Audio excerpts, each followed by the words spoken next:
County's effort for Tropical Storm Colin.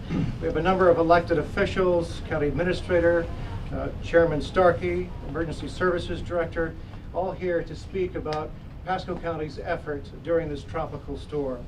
I'd like to introduce from my right to left who's here today, Pasco County Commissioner and Chairman Catherine Starkey, County Administrator Michelle Baker, Emergency Services Director Kevin Guthrie, right behind me Sheriff Chris Nacco, Pasco School Superintendent Kurt Browning, Florida Department of Health, Pasco Mike Napier, Pasco County Fire and Rescue Sean Whited, and I did leave out Dr. Paula S. O'Neill, Pasco County Clerk and Comptroller.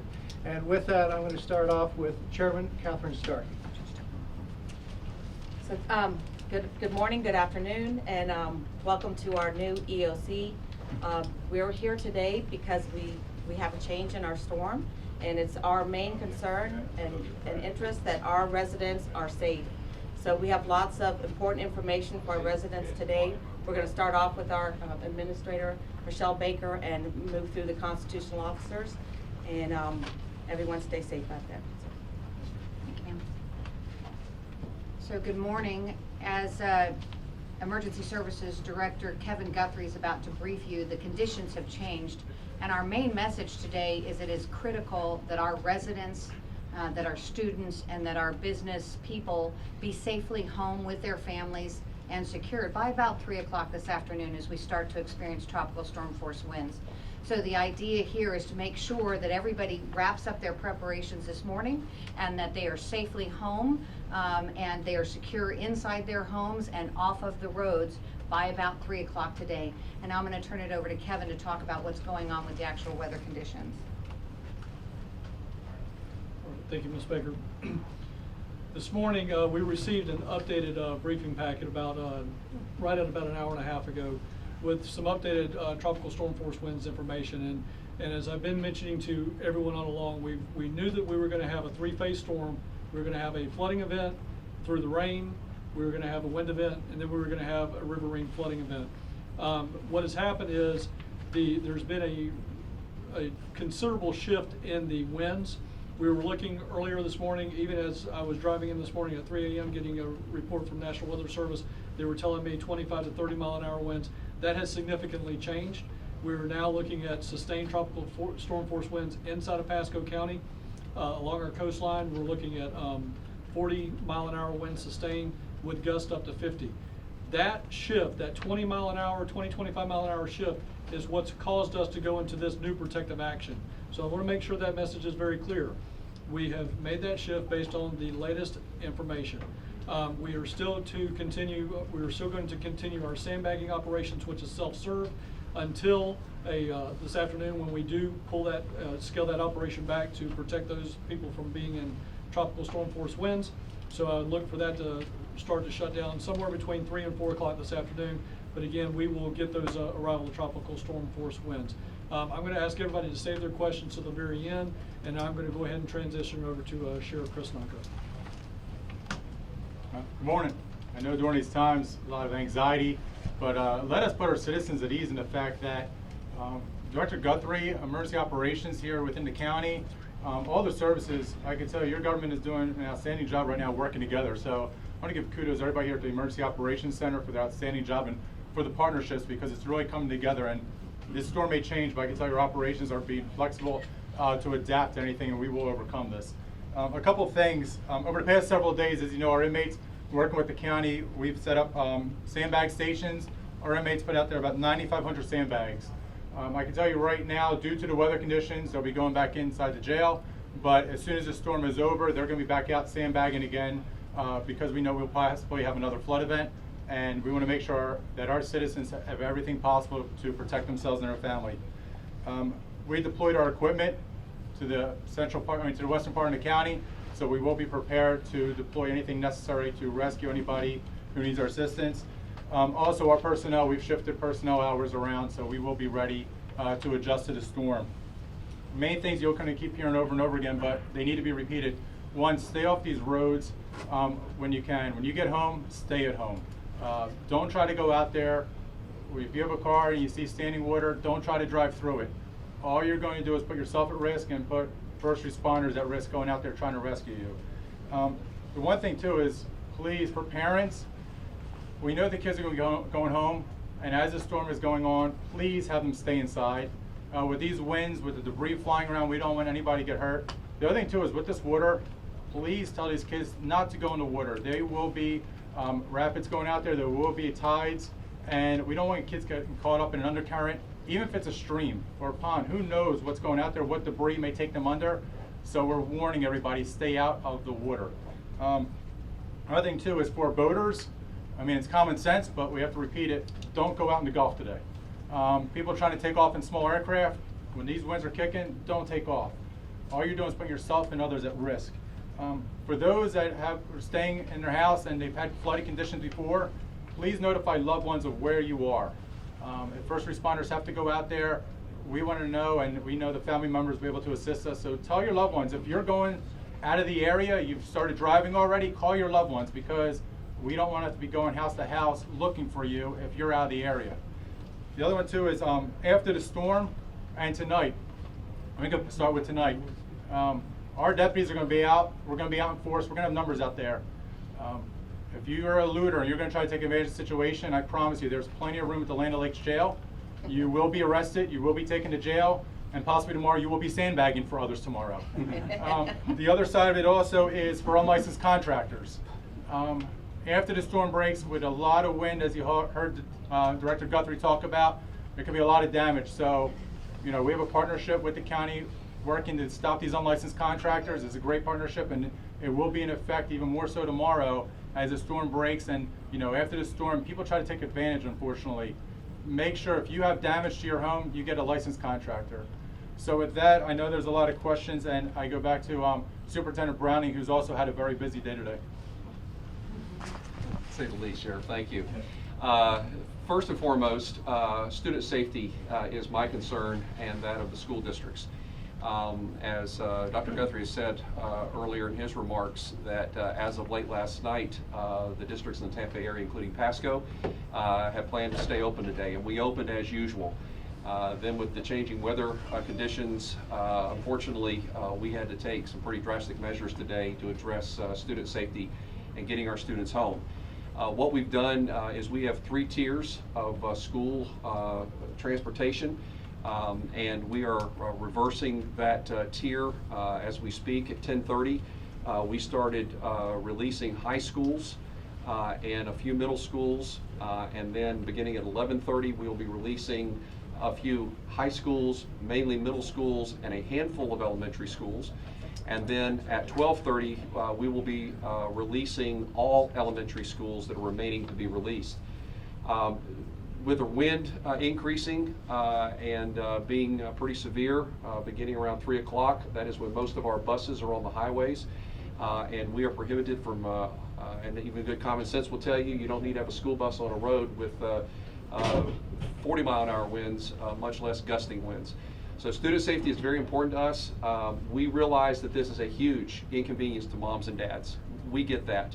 But with the data we had, we thought that it was the best thing to do is to open schools today.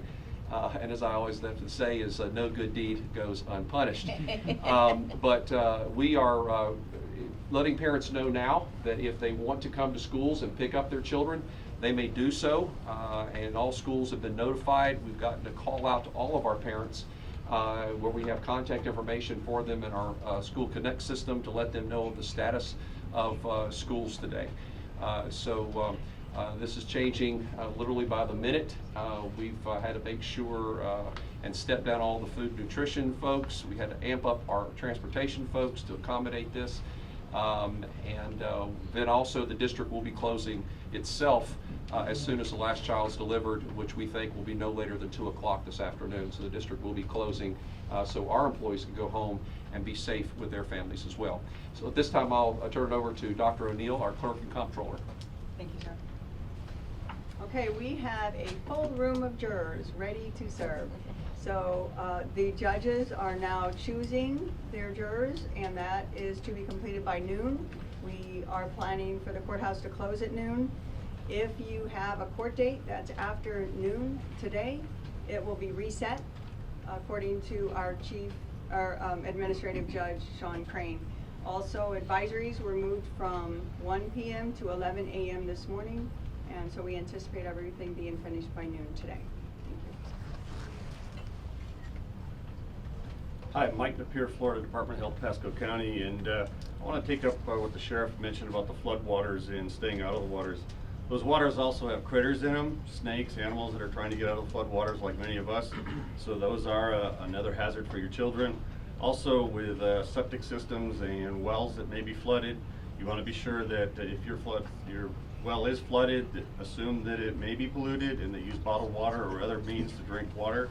If you're on a septic system, use it sparingly if it's flooded. We also want to remind people as power may go out that carbon monoxide poisoning from using your generators may be a hazard. Make sure that they're ventilated. And lastly, the Florida Department of Health will also be closing their offices at noon today. That is our WIC and our clinical services at our locations. They will be closing at noon. We'll be calling our clients and rescheduling those appointments. Thank you. I'm Sean White from Fire Rescue. Again, Fire Rescue is just putting out the message out there, just like Sheriff Naco. Please, if you're out there driving and you see some heavy or deep water, please don't drive through it.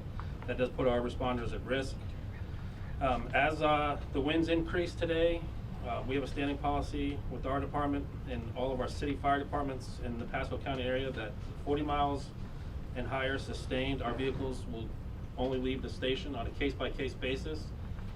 If that determination is made and you call us for 911, we will get to you. It just will be a delayed response, and it's going to be on a case-by-case basis.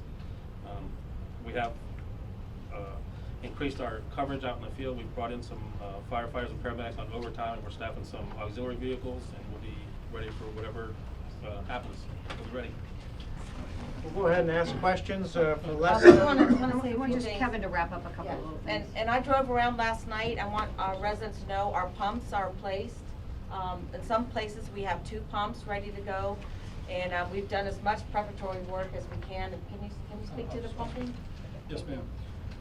Again, I'll do a emergency management wrap up on this. So again, picking up where Commissioner Starkey left off with the pumps, we have we started this preparation on county government side back on Friday, and what we did is we started going out to our known suspect locations that we have continual flooding problems at, and we started pumping those areas down.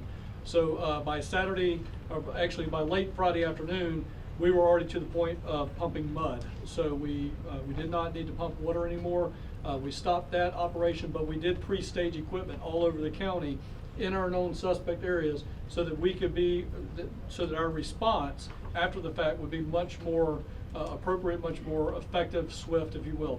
So the pumps are pre-staged. We did all of the necessary cleanings and necessary pumping down of those reservoirs and retention ponds back on Friday. So we are prepared for this storm. I want to ensure that everybody knows we are prepared. I've been saying all along, we're going to experience a flooding event in our known flooding areas, but we have done everything that we can on the county side and in preparation. A couple of things that I want to mention to you real quick, like closing of county government. We will be closing county government offices at noon today. So Pasco County government offices will close at noon. We're encouraging individuals that if they have a non-life-threatening need for anything related to the storm, that they need to call our customer service center. That customer service center is going to be 727-847-2411. I'm going to repeat that again. It's 727-847-2411. Those are the non-life-threatening storm-related issues. If they have a storm-related life-threatening emergency, please call 911. As Emergency Services Director, the 911 Center does fall underneath me. I have 5 additional staff on duty right now, and we will have 5 additional staff on duty overnight to handle 911 calls and things of that nature. So again, we're prepared. We want to make sure that all of our residents know to go and utilize the My Pasco app. All of the information that we're putting out here today will be available on My Pasco app. And with that being said, I want to remind people, as everybody up here has said, This is not the time to be out on the streets and walking around, driving around. Please stay at home. Do not drive. In last year's flooding event, one of the main types of calls that the sheriff's office and fire rescue had to respond to was people driving through water and becoming stranded in it. And that is a completely preventable call. And I encourage people, the statement has always been, turn around, do not drown. There is a lot of truth to that, folks. Do not drive through water that you cannot see the pavement in. Also, you do not know what's going on below the pavement, all right? So again, do not drive through water. We're asking you, do not do that. With that being said, I'll facilitate the questions, and we'll have the most appropriate individual come up and answer. Let's go up from this side of the room. Any questions? I have one. Sure. With like schools being, you guys are saying that the storm changed, but the tropical storm warning for this area has been in effect since 11 yesterday. So what exactly changed? So again, the national weather, we have a tropical storm warning in effect all the way down to Inglewood, Florida, and all the way around the Big Bend. So the tropical storm warning has been there. The information that we've been given by the National Weather Service is that we are in a tropical storm warning, which means that conditions are favorable, that we will receive those winds within the next 24 to 36 hours. However, they narrow those cones down and tell us at your level, you will be receiving between 20 and 25 with gusts to 30 or 40. That's the information that we received from National Weather Service because again, it appeared that this storm was going to be going into the Apalachicola Bay. It's now taken a slight shift back to the south, which has increased the winds here. And again, the information we made, or the decisions that were made based on last night's information, were that we were going to receive 20 to 25 mile an hour sustained winds. That has increased over 20 to 25 miles an hour. And it's because of that situation that we are now moving back to this posture, or we're moving to this posture. All right? Any other questions in the middle? Are you simply asking people to stay off the streets at 3, and will that ever become mandatory? So what we're doing at this point in time is we're putting in motion to get our kids taken care of in our schools. We're pushing to our government offices to get those folks home by 3 o'clock. We know that we will start receiving those tropical storm force winds along the coast at around 3 o'clock, somewhere between 3 and 4, so we're having everybody get off the road by 3. We're encouraging, we're leading by example. We've been saying this all the time. Your government is prepared, we want you to prepare. We are leading by example, we are going to get off the streets, and we're going to get to our homes, and we are going to lock down, and we are going to stay there. So again, that's exactly what we're asking for is, we want you to stay off the streets by 3 o'clock. Now, we are not ordering people, the sheriff's not gonna go out and arrest people for being on the street at 3 o'clock. This is not like a curfew or any of that. We're just asking people to exercise common sense, stay off the roads, do not drive through water, do not have your children playing in the water, and so on. Kevin, the communications director for the schools is gonna make just a quick comment. Go ahead, Linda. This is Linda Cobb, Pasco School District. COBBE. We just want to appeal to employers to let their employees who have children in school in Pasco County schools leave work to go get their children or to meet them at home because we are dismissing them early. Okay. Any other questions from this side of the room that we didn't get to? Any other questions from the press? Anything in particular you want to say to the people? There are so many people who live in these flood-prone areas. Is there anything more specific you want to say to those people in particular? Again, people know their community better than we do. If their community is showing that they're getting 2 inches, 4 inches, 6 inches, 8 inches of rain, they know their community. Take the precautions they need. You can still get sandbags. We've given out over 20,000 sandbags now. We still have those self-service locations. We ask you to go ahead and get there now, get the sandbags loaded. We do not have inmate labor, as Sheriff Naco mentioned. So you're going to have to do it yourself, but now is the time. We're almost at the 9th hour, but we're going to be wrapping up operations here very shortly by most likely 3 o'clock. Get there, get your sandbags, get back to your home, and sandbag your location. Again, you do not need to build, as we've been saying, you do not need to build sandbags all the way around your home, just around the intrusion areas. Your front door, your back door, sliding doors, garage doors, things of that nature. Any just advice for people as far as the winds are concerned, people who live in structures that maybe aren't as secure as others? Again, in those cases, We are asking people to pull stuff that they have on their property back and secure it. We want that debris secured. Again, that's a homeowner situation, so they know their homeowner, they know their property. Secure all of that loose debris, yard, barbecue grills and lawn chairs and perhaps toys and things that the kids have out in the yard. Get that stuff collected, get it secured so that it doesn't become a projectile. So that's the message we're asking the homeowners to do at this point in time. And again, if people get into a situation where they feel like they're becoming a victim of the storm, they need to call us. We're going to respond to them. We are going to assist them. We are going to respond to our customers. So we need to know that. People need to call us. Again, if it's life-threatening, it's 911. If it's the non-emergency situation, it is, again, 727-847-2411. And we will get them assistance. Again, I reiterate what Chief Witt had said. If they wait till 50-mile-an-hour winds, that's not a good time to wait. They need to communicate with us well in advance if they need assistance. All right. Chairman Starkey, do you want to make a final comment? Well,